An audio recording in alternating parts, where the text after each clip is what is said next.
Pemirsa, tahapan seleksi pemilihan sekretaris daerah atau Sekda Provinsi Kepri telah dimulai dan saat ini terdapat 8 nama pejabat yang lolos seleksi administrasi yang kemudian memasuki proses selanjutnya hingga nantinya terpilih menjadi Sekda di masa kepemimpinan Ansar dan Marlin.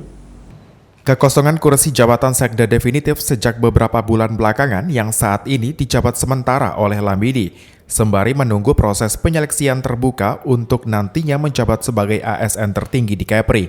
Adapun beberapa nama pejabat yang telah mencuat ke publik saat ini sebagai calon kuat Sekda Kepri yang lulus tahap administrasi antara lain Jeffrydin yang saat ini sebagai Sekda Kota Batam, Adi Prihantara Sekda Kabupaten Bintan, Mashkur Kepala Dinas Pariwisata Kabupaten Anambas, Raja Asmansyah Kepala BP2RD Kota Batam, Misbardi Kepala BPBJ Kepri, Sardison Kadis PMD Dukcapil Kepri, dan terakhir Misni Kepala DP3AKB Kepri sekaligus satu-satunya pejabat perempuan lulus pada seleksi tersebut. Seleksi yang telah berjalan juga mendapat tanggapan dari seorang akademisi yang juga pengamat politik di Tanjung Pinang, yakni Robi Patria.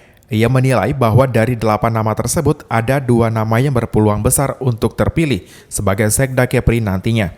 Antara lain Sekda Bintan Adi Prihantara dan Sekda Batam Jeffrydin. Menurut Robi, keduanya berpeluang besar lantaran memiliki kriteria dan syarat yang cukup untuk masuk dalam 3 besar nantinya.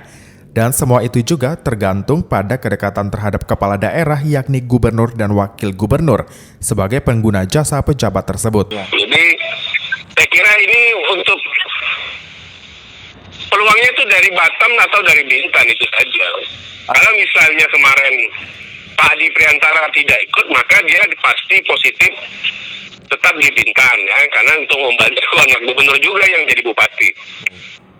Seperti itu. Kalau ternyata Pak Adi Prihantara disuruh ikut, maka itu ada kemungkinan memang juga berpeluang besar untuk menduduki jabatan Sekda Prov. Cuma kan ini persaingan antara 2 sekda, antara Jeffrydin atau Adi Prihantara. Berarti dua-duanya memiliki kedekatan yang agak luar biasa ya dibandingkan dengan pejabat lainnya dengan kepala daerah seperti itu.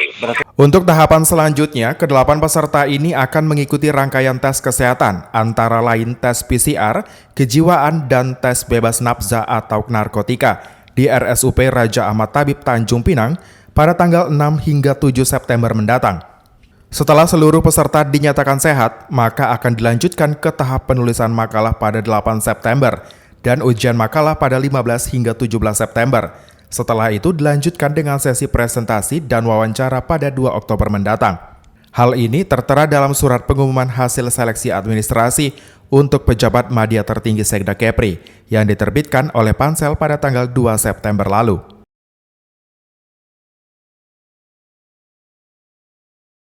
Kendati telah berjalan, jadwal yang disiapkan Pansel masih bisa berubah, menyesuaikan kondisi yang terjadi di lapangan. Muhammad Nazarullah, GoTV News melaporkan.